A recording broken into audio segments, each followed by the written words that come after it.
What's going on, everybody? It is Hunter here and Jake, and we are back with BoogiePod episode 56. 4 away from 60. And hold on, let me do quick math. 44 away from 100. That's good stuff right there. I tell you, Dean's List college student right here. Proud of myself. Hold yourself to a little higher standard, you know? Anyway. Yeah.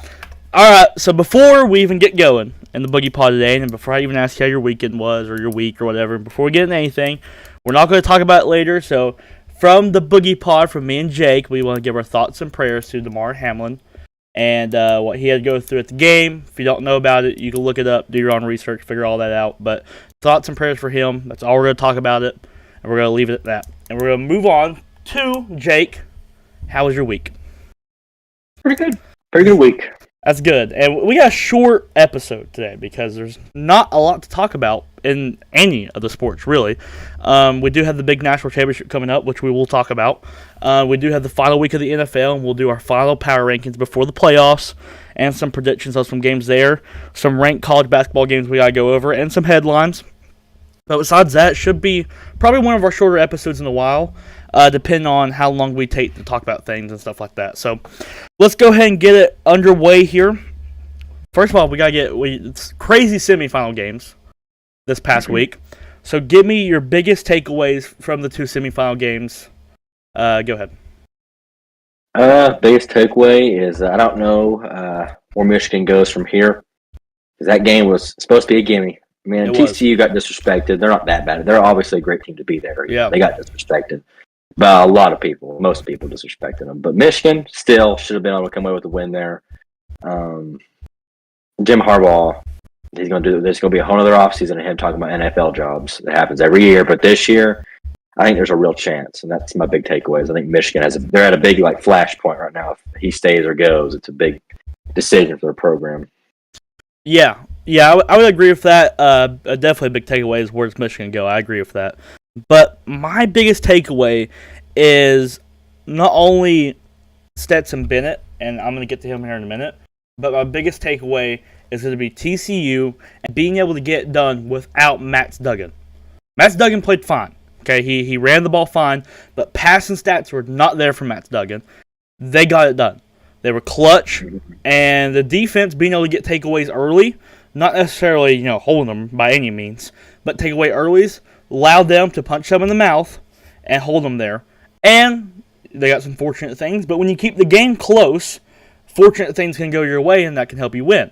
So my biggest takeaway, one, like you said, the disrespect thing, was TCU deserves to be there. Anyone who says otherwise, you're not smart. And two, my other thing, I mentioned it earlier, was Stetson Bennett being, he comes in here as, I picked Ohio State. I was really high on them, and I was kind of right, but not, no cigar because they lost. But I did not expect Stetson Bennett to perform the way he did. He did throw some picks, but I mean, everyone's been telling me that he lives up to the big moments, and he did again. So I'll give him credit. He has one more he has to live up to. And my biggest takeaway is we could be living in a world where Stetson Bennett has 2 national championships under his belt. That'd be pretty crazy. So that's just something to think about there. So, so let's move on to that game. Georgia versus TCU, national championship. Give me your predictions and how you think the game's going to go. I'll take Georgia. I think they might win by 10 to 17 points. I think they're going to coast. I think the defense will play. You just got to shut down Quentin Johnson, because you see Max Duggan struggling against Michigan. They still won somehow. They put a lot of points on the board for a quarterback that struggled like that, actually throwing the football around. Yeah. But I think as long as they can handle Quentin Johnson, I think Georgia's going to be okay. I think Stetson will have another big game. I think in the trenches too, I think Georgia's just better. Okay. It's better. Yeah, so I agree with you. I'm definitely going to go Georgia in this game. I think they do go back-to-back. I would love to see TCU make this game super close and it be a great game. I just don't see where TCU's going to be able to take advantage. Something that is a little concerning on the Georgia side was the lack of their secondary play in the Ohio State game. They were definitely able to expose that. Granted, Ohio State has the best wide receiver core probably in college football. And TCU has Quentin Johnson. But if they can expose that, they could definitely make the game interesting and get some things to go their way. Even though Stetson Bennett has lived up in the big moments, he is turnover prone. So you get a couple turnovers, get a couple things to go your way, and again, keep the game close, and maybe you'll get like a fortunate call or the ball will roll your way or something, and maybe that's how you can figure it out. So keep this game close and see what happens if you're on the TCU side, but I agree with you. Georgia, by probably double digits, is probably the safest bet there. So let's move on. Jim Harbaugh, you already mentioned it a little bit earlier about his chances of going to the NFL. But yeah, we're going to talk about this. Do you think he'll take a job to the NFL? Do you think, like, if you had to, is your prediction when we start up the college football season next year, will old Jimmy be on the Michigan Wolverines or will he be gone?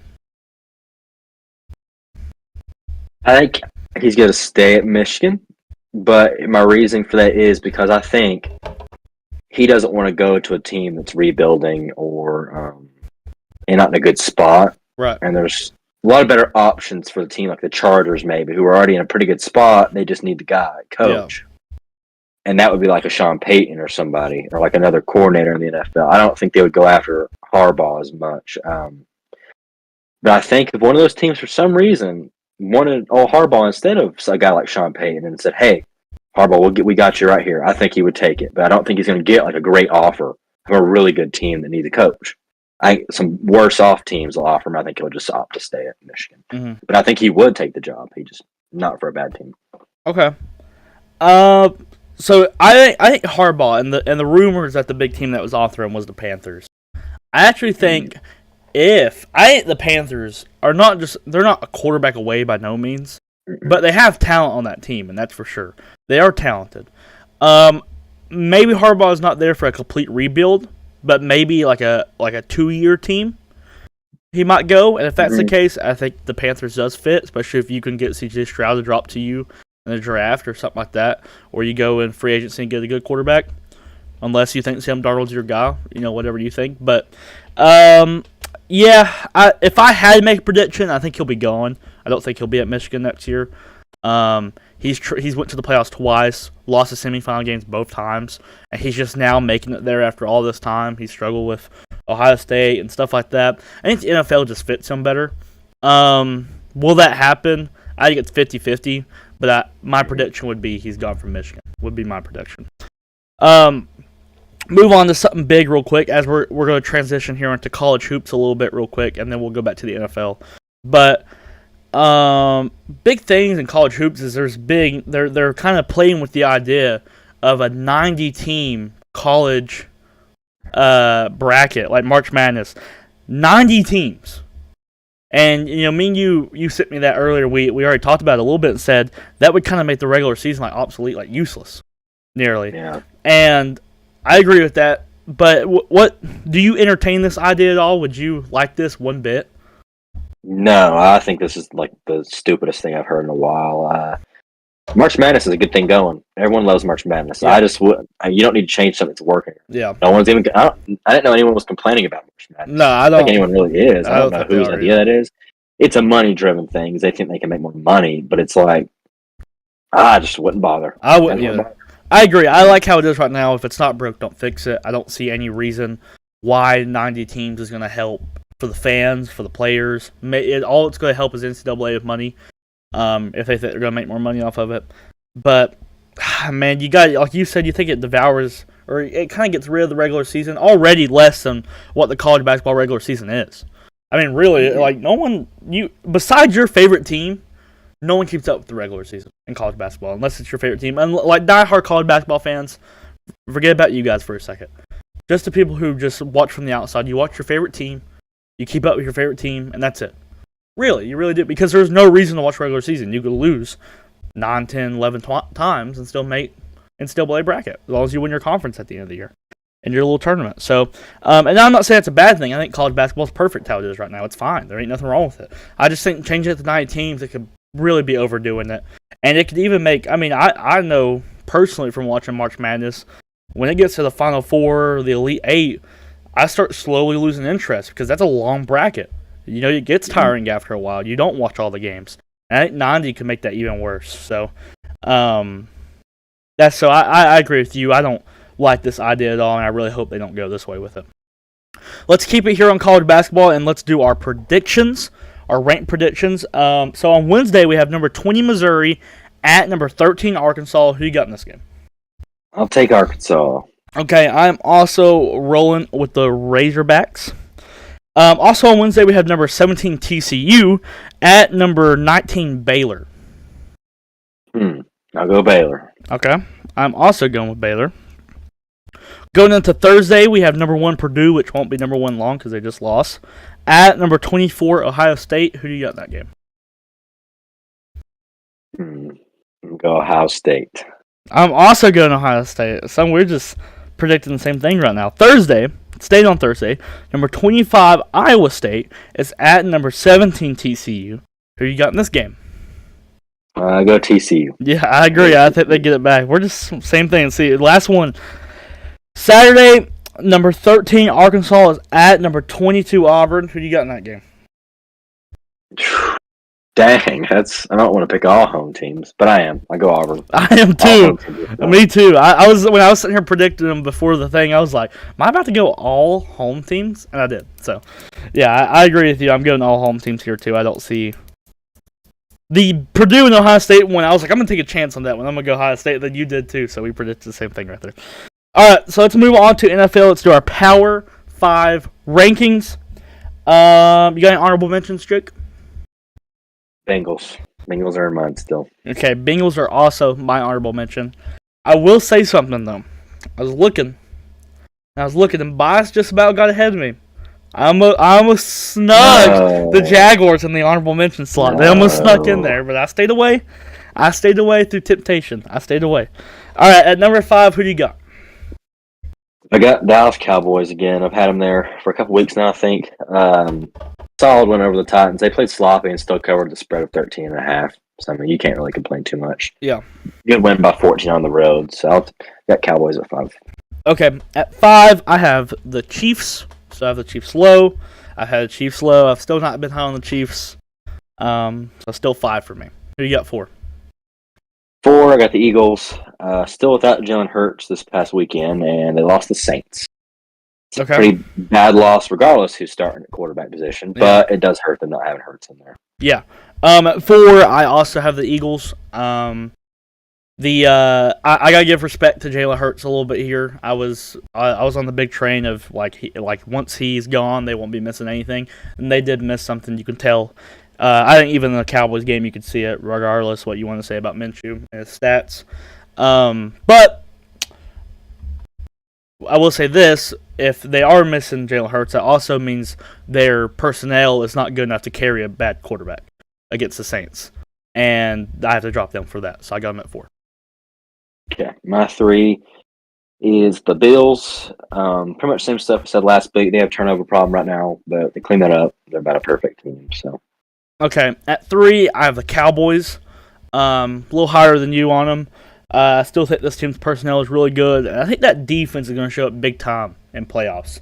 They've been inconsistent, to say the least, throughout some days they'll look crazy good.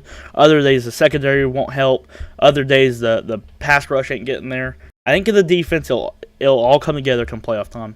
Got the Cowboys 3, and Dak will step up. It's time for him to step up in playoff time too. My 2 is the Chiefs.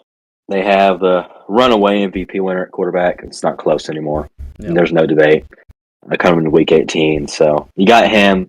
You're good on my top 5, so there at 2.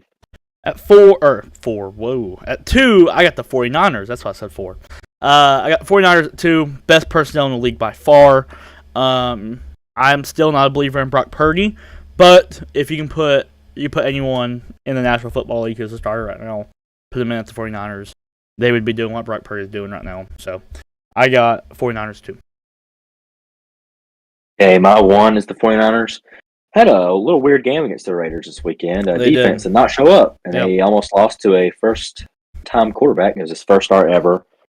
But the takeaway, I guess, is offense actually pulled through. Brock Purdy can get in a slugfest and still win. That's something. I don't think he's great or anything either, but playing pretty good. He's playing pretty well right now. We'll see about come playoff time, but regular season he's been pretty dang good. So I got it at 1. At 1, I have the Bills. They've been the just the best team in the league so far for me personally. I would take them over anyone right now on a neutral ground field. Just because I think once they get healthy, they will be good. They just gotta get healthy, and I think they'll be fine. The only thing that scares me is they're not gonna have that 1 seed. Most likely, they probably won't have that 1 seed. Yeah, depending on what they do with the game. Yeah, they got canceled out. Yeah, it's gonna hurt them. That sucks. It's a bad situation for everybody. I don't see that game getting rescheduled. I don't know how they do it. There's just no way. I don't think the game gets rescheduled. So yeah, the NFL doesn't put a buffer weekend like you can take a week off for the playoffs. I don't think they've done that, so they don't have. I don't know what they would do. Yeah. I don't know if they're either just gonna just not play the game and just leave the records how they are, or if they'll give them both a tie or something. Regardless, not having that 1 seed going into the playoffs would be bad, but we'll talk a lot more about the playoffs next week. That's going to be most of the episode next week will be the playoffs. That's why we have a short episode this week. So let's move on to our primetime games this weekend. No Thursday night football, no Monday night football, just Saturday night and Sunday night. So who do you got, Jake? Saturday night game, the Titans at Jaguars. Big game of the week for me. I'm excited. Who you got? I got Jaguars, but I think it's going to be closer than a lot of Jaguars. Some people on Twitter think it's going to be. I think Dobbs is good enough to maybe play complimentary football with Derrick Henry because he played all right against the Cowboys, just about as probably better than you'd say you thought he would play. I don't think anyone had many expectations, but he didn't have Derrick Henry. Exactly. So going to get him this game, and the game we went and saw it in person. Jaguars handle business, but a lot of things went their way. If you watch the game, Derrick Henry fumbling twice, Tannehill throwing a pick and fumbling. It's like, golly. Yeah. If you just clean up a little bit, you'd be a lot better off. But Jaguars still get it done. It's their time now. The time is now for the Jaguars. I agree. I'm going to take the Jaguars. Knock on wood. Where's some wood right here? Because I'm a Jaguars fan. I'm not trying to jinx anything. I do agree with you. I think it's the Jaguars' time. I think the torch gets passed this Saturday night to the Jaguars for the AFC South Division. What gives me confidence in this game was, they did, we talked about this, the Titans had a lot of opportunities and things just didn't go their way, and that gave kind of the Jaguars runaway there. But the way Trevor Lawrence was able to expose the secondary, the way Zay Jones, Kirk, Ingram, these guys were able to get open on that secondary, gives me hope that even if we're not able to stop Derrick Henry, which is not a spot you want to be in, that we'll still be able to score with them, and quickly too, with the pass game. And hopefully we come out, we make Josh Dobbs beat us, and if he does, you tip your cap. Josh Dobbs gets all the credit. I do think Joshua Dobbs is better than Malik Willis. So with that being said, I really hope Jaguars win, man. It'd be a tragedy Saturday night watching the game and Derrick Henry has 150 yards, 3 touchdown rushes, and a receiving touchdown, and it's just a mess. And Dobbs is looking great. I do agree with you. I think the game will be close. I talked to you earlier this week about the reason why it wasn't on Sunday Night Football was because the Jaguars and the Titans. It was written about that the reason they didn't put on Sunday Night Football was because of the chance of a blowout with Dobbs starting. And if that's what caught my eye was they put with Dobbs starting. That tells me that, if you think Malik Willis was starting, then maybe it wouldn't be a blowout. No, I think it'd be worse. I'd feel a lot more confident in Malik Willis. I don't like the idea of Joshua Dobbs being a quarterback. That worries me as a Jaguars fan. But going with the Jags, too. Again, knock on wood. I'm knocking on it again. Double knock. Hopefully that don't cancel out anything. But let's move on to Sunday night, where the Lions are at the Packers. If the Packers win this game, they're in. No matter what. They control their own destiny. If they win this game, they're in. Who do you got?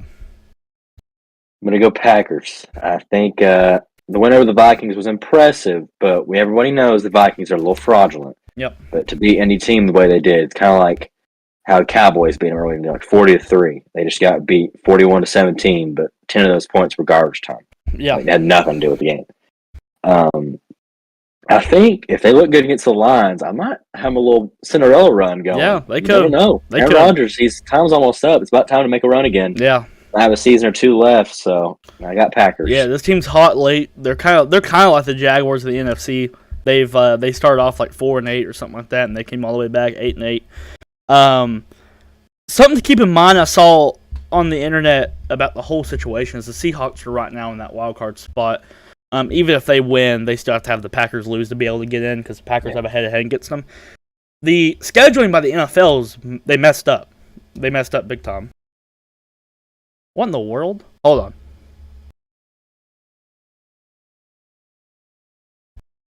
What in the world? What? Yo. Okay. Alright, everybody look. This is turned into a ghost show real quick. We're going haunted house style right now. Something just got thrown at me. I promise you. On camera. It was on camera. I thought I saw something flying around back there. It's not... I don't know what it was. Hold on. What is that, dude? It's not a bug. It's like a... Yeah, it's like just a little piece of plastic or something. What in the world?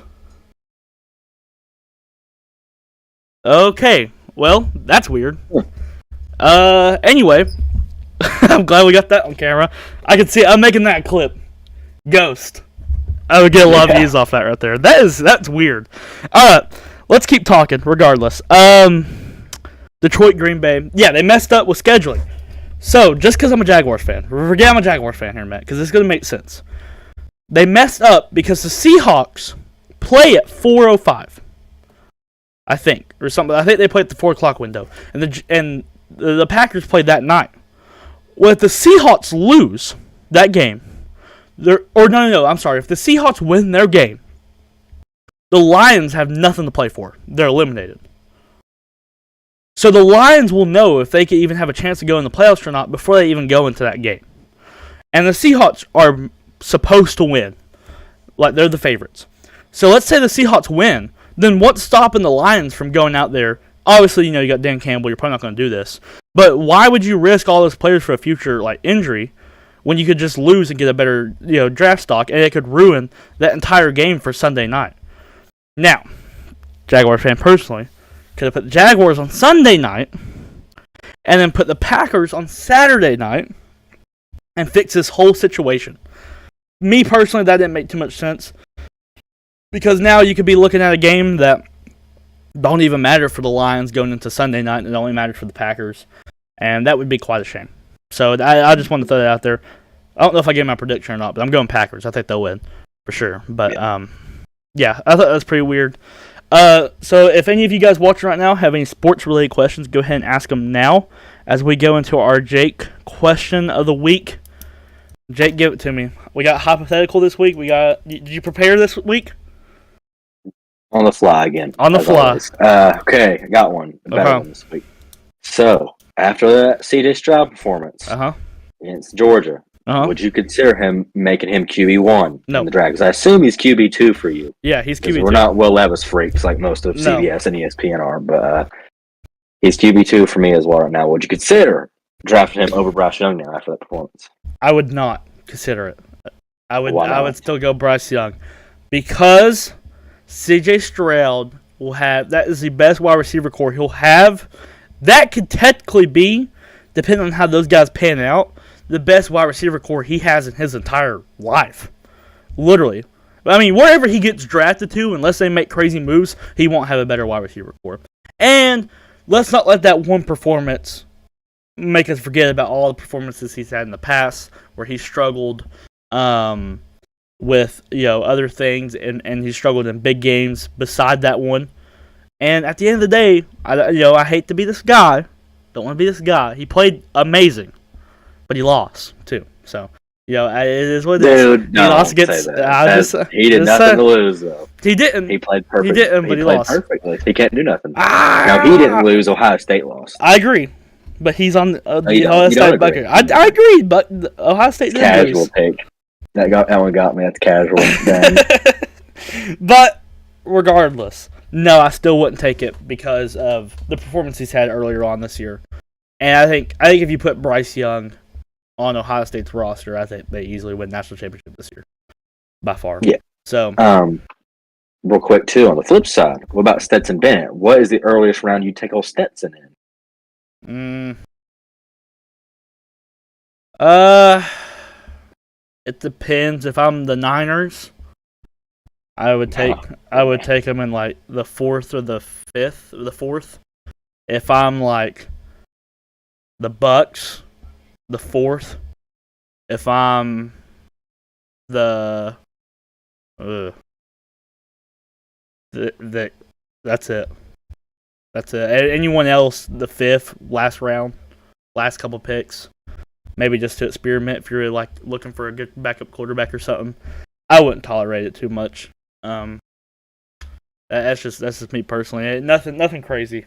Got Stetson Bennett. I'm not huge on Stetson, so I mean I think he's great for Georgia, obviously, but any quarterback that when we start breaking down quarterbacks and stuff for the draft time, when we start getting there in the BoogiePod, I think all the quarterbacks I'll have above him will be quarterbacks you could put on Georgia, and they'd be in the exact same scenario they're in now. Probably better off, if I had to guess. So, I will give Stetson Bennett this: he doesn't lose games, and that's all. That's a big advantage. So, yeah. So that's about it where I'm at with that. So we got no questions on there on the chat. So that will do it for this one. 30 minutes. That's a little longer than I thought it was going to go. I thought it was going to be at 25-20, which it would have been, but. Regardless, if we didn't have a natural ghost sighting on camera, we would have got done in 25 minutes. So that will do it for this BoogiePod. We appreciate you guys coming in. Next week we'll have clips coming out this week, all that good stuff. We appreciate you guys watching the BoogiePod, and we'll see you guys in the next one.